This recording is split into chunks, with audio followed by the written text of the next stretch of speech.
somewhere around 1992 or around that period of time,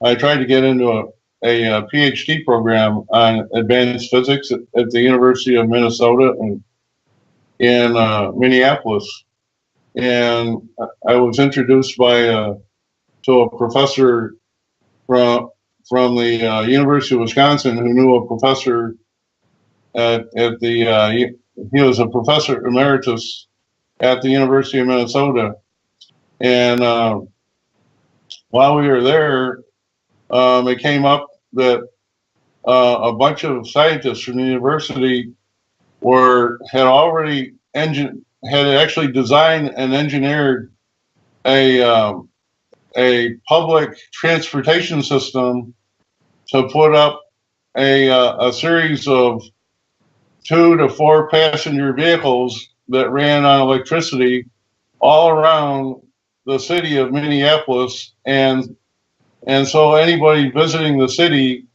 could park their car and do all their local transportation in these electric vehicles. And they had a grid laid out to where it would take you within like 3 or 4 blocks of any place in the city, which was like at least maybe 5 or 7 miles square. And it was a very interesting concept, but it never the politicians wouldn't buy into it and they wouldn't pay for it, so it never got done.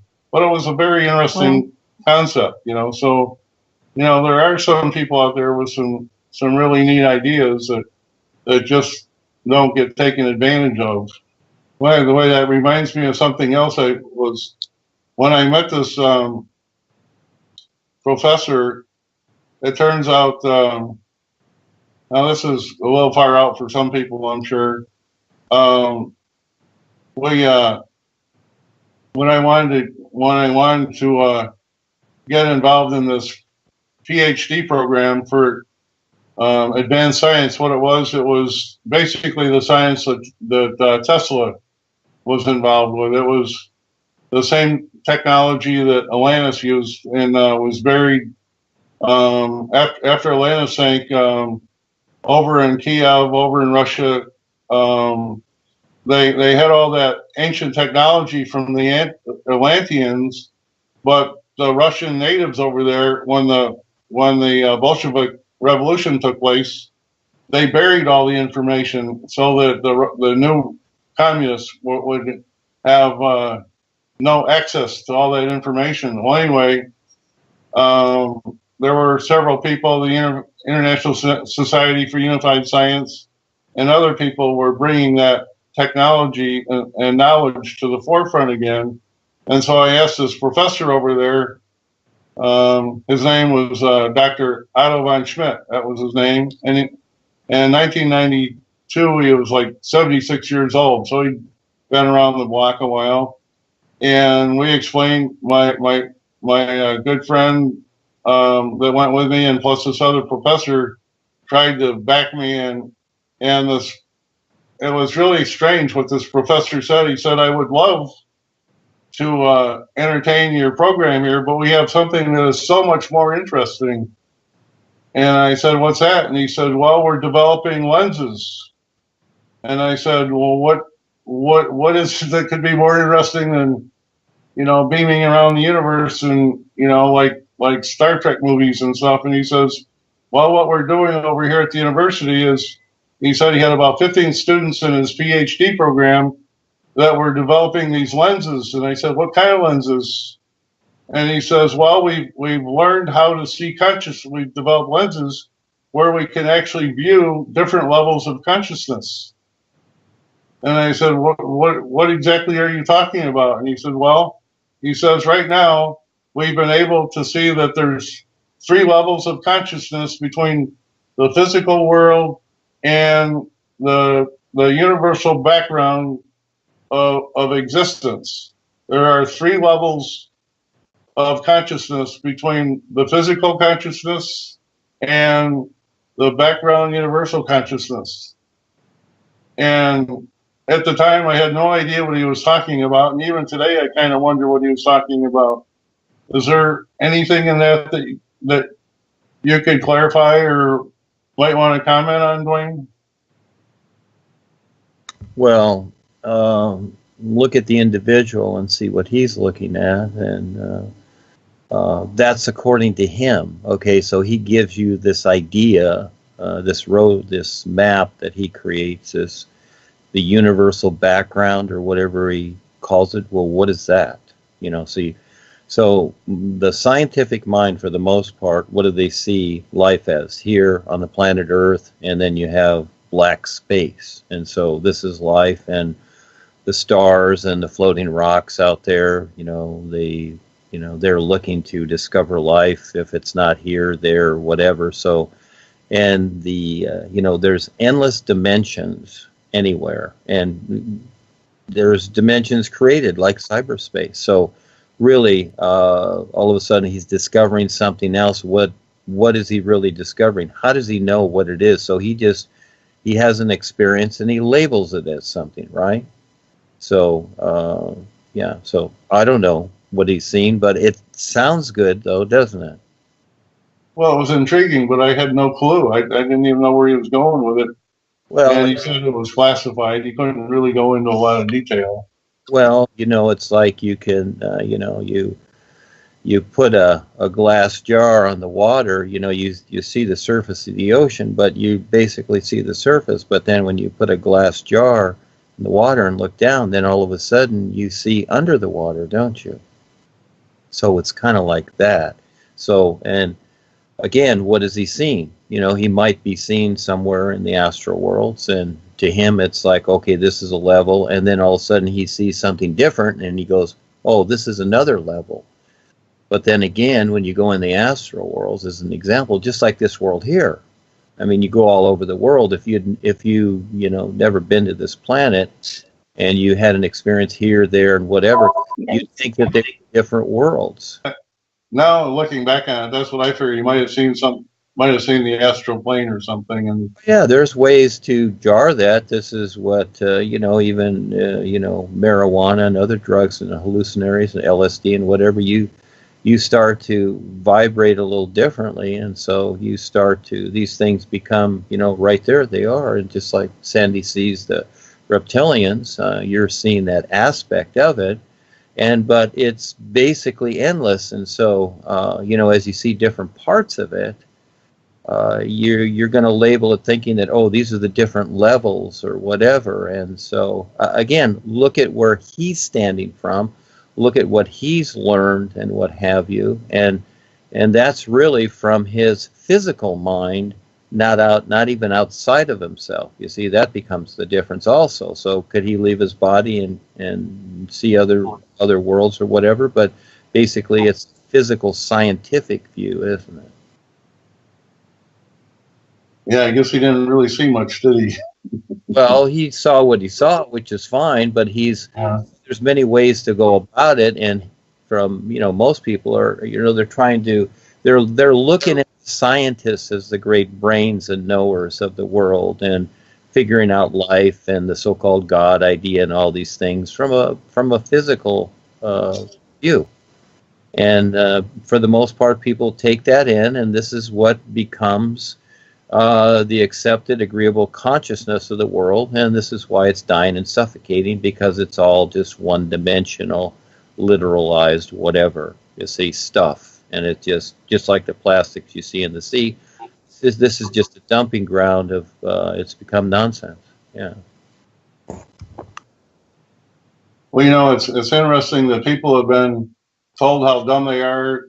They're sinners that need they need to be saved from their original sin, and they buy into that lie so bad that whenever a professor steps in and says something, they almost worship what he says, like, oh, this guy really knows what he's doing, and we know nothing. We're just sinners, and we can't possibly figure out anything on our own. It's just amazing how the masses buy into all these lies and everything.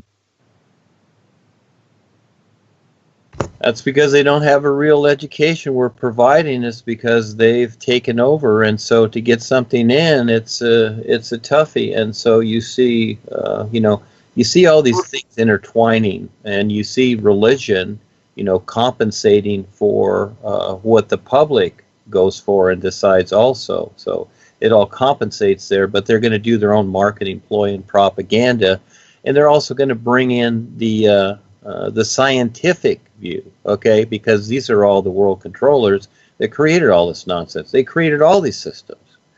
Again, the birds don't need any of these things, but people created all this stuff, and it's all about control. So they also mix them. You have the, each system verifies the other one. The educational system verifies the scientific, and then you got the religious and the politics. They all verify each other, saying, "Oh, this is this, and we recognize this, and whatever." See, they all verify each other, and so what do people have to look to?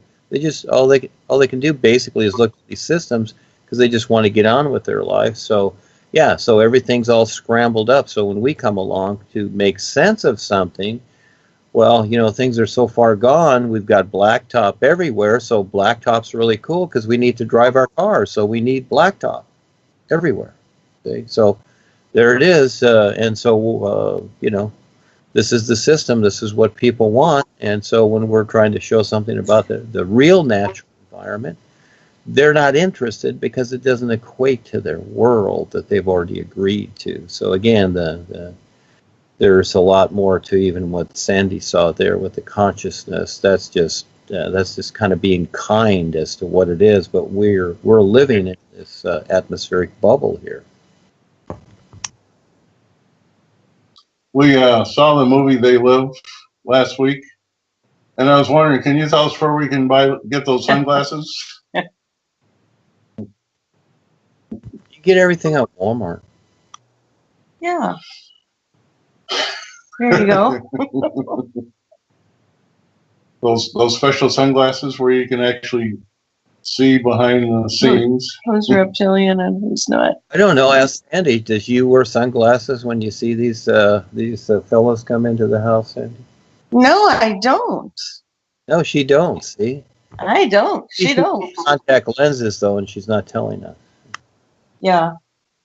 So just out of curiosity, what do I have to do for me to be able to see Sandy's reptilian friends?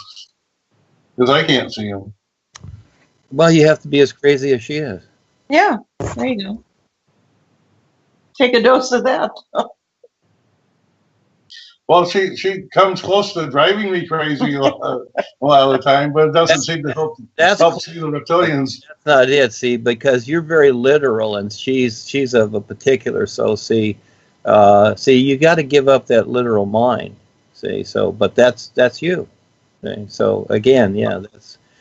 You see the differences, the like man and woman or whatever. There's a difference, and so again, we each see things accordingly as to how you might say, created ourselves here, and that's really what it is. So we see things of a particular. So, you were raised a particular, and you agreed with that. You have these agreements, and so to offset that.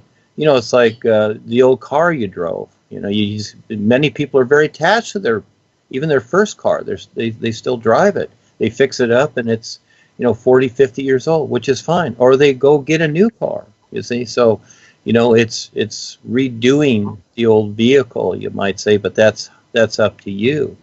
But then again, do you really want to see that stuff? But that's a choice people make. That's up to you. Well, I'd like to have the awareness to do that, I guess. Well, one of the interesting things, the last Skype we had done, the reptilians here today listening, but he was sitting down at the last Skype, and I had a thought as I think it was Bob was talking, and the reptilian told me to because my thought was interfering with his focus. He was that focused and listening that hard to everything. And then Bob started talking, and well, I think we were on mute at that point, but Bob was talking because if he wants to say something, he makes me put it on mute. But Anyway, the reptilian said to me, this is all telepathic, by the way, shh, no talking, because he wanted to focus and concentrate. So great focus there. That was Rolf. Uh-huh. Rolf. See here now. Uh-huh. Anybody else? Uh-huh. Who else is here? The other lady reptilian. She's here. Oh, hi And the guys. smaller one is here. Or hello. But it's just an interesting fact. And I know Claudia told me something interesting about them, is one will have a thought or knowing something, and then all of a sudden they all know it telepathically. So it's a different way of existing. It's interesting. I find it interesting. Hi guys, it's Mary. How are you? Good, thank you. Can you hear me? Yes. I actually was curious about the moon. Is the moon even real? I think it just harbors energy. What is the moon? Does anybody know? I was in Florida. I was in Miami, and it was they just took a switch and turned the moon off. I was looking at it, and then it just went off. I was like, what?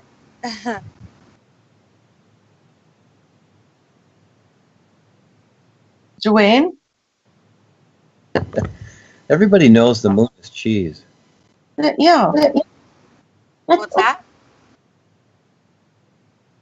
The moon is cheese. It's made out of cheese. Yeah. Thought it was green cheese.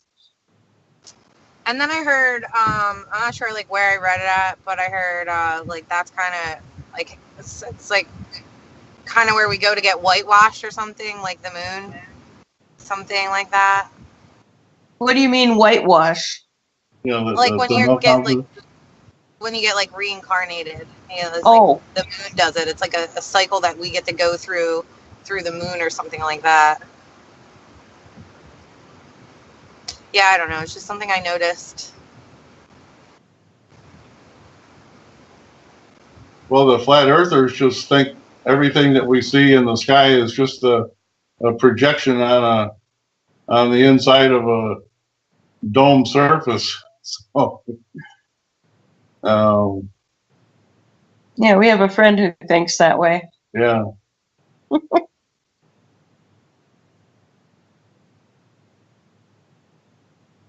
I don't know. Well, Dwayne, I think you're the authority on this subject. Is the moon actually a real existent round object that's actually in orbit around the Earth? Is that really a truism, or is it just a flat projection or a hologram or something? Well, after a while, because of how creation is, you wonder what anything is really. It just, I have a body here. It sees things a certain way. It, it has certain ideas and thoughts. The bodies do, because that's how they're set up. It's like your computer. It's set up a particular way to function a particular way, and that's fine. And so, who can say it's that or whatever? And there's many ways to do it. So there's many ways to see things. This is creation. So, and everybody's going to have their experience on it. They're going to have their own experience on it, and really that's what it is. And it can be a solid object to some people, and Mary's experience there, all of a sudden it's gone. Whatever, I don't know what her experience is. So things are happening all the time. So. The moon is a creation, and so it's whatever. I don't really, there's a lot of things that I really personally don't know because I don't look there. I don't have an interest there, and so I don't explore that. I've been there before, but it's to me, it's like nothing, and so it's just kind of like that astronaut picture that they filmed in the Disney Studios of the moon landing. that's what it is. And so we got things to do here on Earth, and the moon is what it is. So, and there's many ideas of it. Yeah, look at all the ideas that build around the moon, and just like she talked about the reincarnation thing and stuff like that. Maybe some people do have that experience. There's so much experience going on. We're all explorers, is what we are. And so one moment something is this, and then the next moment it's something else, isn't it? So, yeah, the phenomena of creation. But again, it's fortunately we know that through this reference, these are all references to the is, and taking a step at a time to figure out and to recognize what the is. That's the bigger picture. Then you will see all of creation for what it is. Yeah. So, other than that, there's so many funny things going on, and of course the deceptors are always creating ideas and things that are really funny, and we're dealing with that all the time. Just like the banking system is an example, they created that, and yeah, everybody agrees to that for the most part, and that's really going good, isn't it? Speaking of creating things, we know that the Fukushima thing happened. It's a government thing that they created the earthquake that caused the tsunami and all that. Ed Dames, the one of the foremost remote viewers, was on Coast to Coast a night or two ago, and he said the next major event that's going to happen in the United States is the New Madrid Fault is going to go. And he says that's the latest thing they've been seeing in his remote viewing sessions. And so, like you were saying the other days, they give you some warning of about some event they're about ready to do. So I thought, that might be interesting for anybody that lives in the St. Louis area or down in right where the Ohio River runs into down by Cairo, Illinois, down at the southern tip of where the Ohio River runs into the Mississippi. That's where where the town of New Madrid is. So I thought that was kind of an interesting comment. So makes you kind of wonder what the government's up to now. So just thought I'd throw that out there. They're hitting the plates all the time with the HAARP. They're hitting them out here too, just like that little earthquake we had that happened in Alaska here. There was like 230 or 50 little earthquakes before that. They kind of ramp it up. They're doing what they're doing. They're experimenting, etc. Fukushima also had an atomic bomb on it,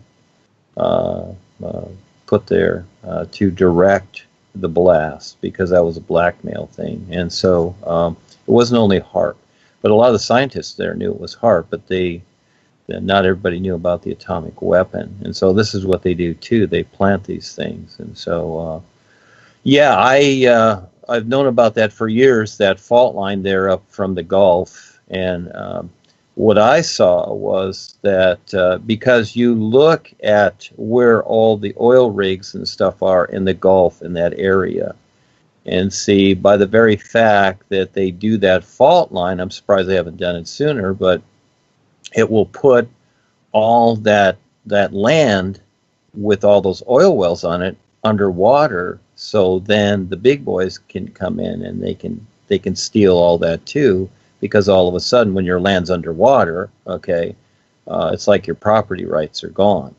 See, so again, they have their little game. It's like a monopoly game, and that's really all it is.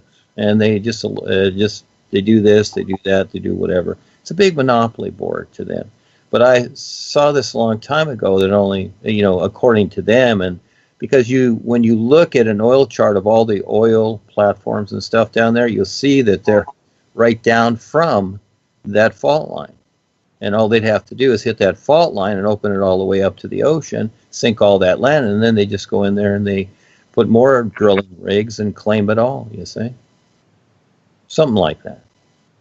Yeah. Well, it was very interesting when a few years ago now, when Jesse and I got together and we were addressing there was in the state of Wisconsin, there was a mining company that wanted to build a mine on that Indian reservation in northwest Wisconsin.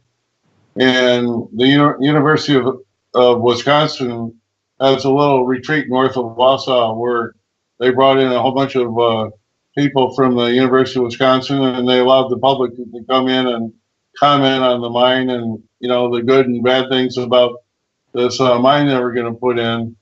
And so Jesse and I did a lot of research, and we got to address, there was maybe 30 or 50 people there, and we got to I gave a little speech, you know, of all the harmful effects of the underground water tables, how it would be affected, and Jesse had some really interesting comments to make, and we were giving that presentation, you know, how bad it was for the state of Wisconsin and the entire Midwest, because what they were doing up there would affect the water supply in St. Louis and even in Oklahoma City. It was very interesting what we found out. Well, anyway, when we got done with our presentation, a lady stood up and said, "I want to say something here," and so the guy in charge says, "Well, go ahead," you know, and everybody thought she was going to make comments about the mines, and she says, "Well, she says I have a good friend who works for the Navy,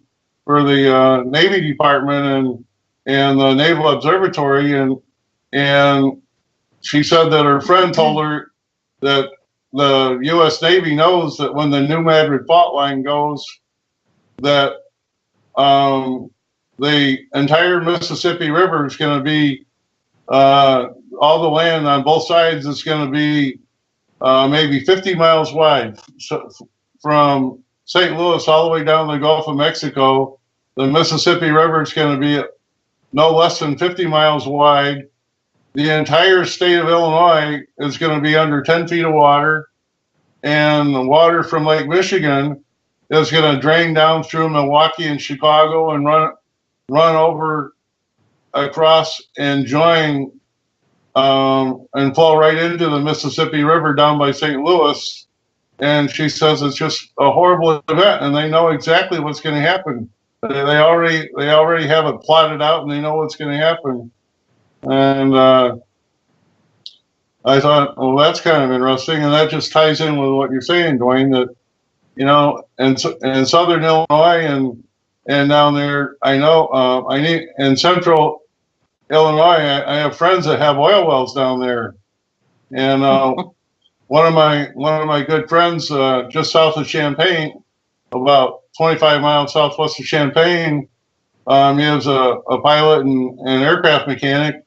He said that down there's so much gas and oil in that area that they have these old sewer lines where there's enough gas coming out of the ground that they cap it off, and they condense the gases coming out of the ground, and they convert it into gasoline. They can run it in their old tractors and stuff, you know. So that whole area is going to be underwater, just as you said. So I thought that was interesting.